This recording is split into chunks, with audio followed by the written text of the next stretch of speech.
রাজ্যের মুখ্যমন্ত্রী মমতা বন্দ্যোপাধ্যায়ের উদ্যোগে এবং উত্তর দিনাজপুর জেলা তথ্য ও সংস্কৃতি দপ্তরের ব্যবস্থাপনায় নজরুল 126তম জন্মজয়ন্তী উদযাপন করা হয়। সোমবার বিকেলে কালিয়াগঞ্জের নজরুল নাট্যনিকেতনে সাংস্কৃতিক অনুষ্ঠানের মধ্যে দিয়ে নজরুল জন্মজয়ন্তী উদযাপন করা হয়।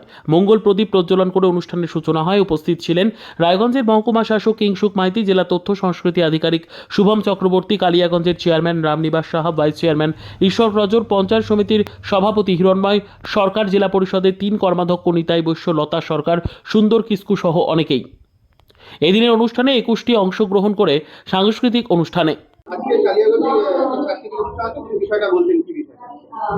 আজকে মাননীয় মুখ্যমন্ত্রীর উদ্যোগে আমাদের জেলা তথ্য সংস্কৃতি দপ্তরের আয়োজনে এবং উত্তর দিনাজপুর জেলা প্রশাসনের সহযোগিতায় আজকে কালিয়াগঞ্জের নজরুল নাট্যনিকেতনে বিদ্রোহী কবি নজরুল ইসলামের আমরা জন্মজয়ন্তী উদযাপন করছি। আমাদের কালিয়াগঞ্জের 21টি দল আজকে অনুষ্ঠানে অংশগ্রহণ করছেন। তারা আজকে কথায়, গানে, নৃত্যে, আবৃত্তিতে আমরা কবি বিদ্রোহী কবির প্রতি শ্রদ্ধাঞ্জলি জ্ঞাপন করছি। আপনারা দেখছেন যে আমাদের পুরো নজরুল নাট্যনিকেতন একদম সভাকক্ষ টইটুম্বর রয়েছে। মানুষ ভীষণ সাড়া দিচ্ছেন। কালিয়াগঞ্জ এমনিতেই সংস্কৃতির শহর, এখানকার সংস্কৃতি ভাবাপন্ন মানুষরা আজকে রয়েছেন আমাদের সাথে, এই নজরুল সন্ধ্যা উপভোগ করছেন। ব্যুরো রিপোর্ট, উত্তর বাংলা সংবাদ।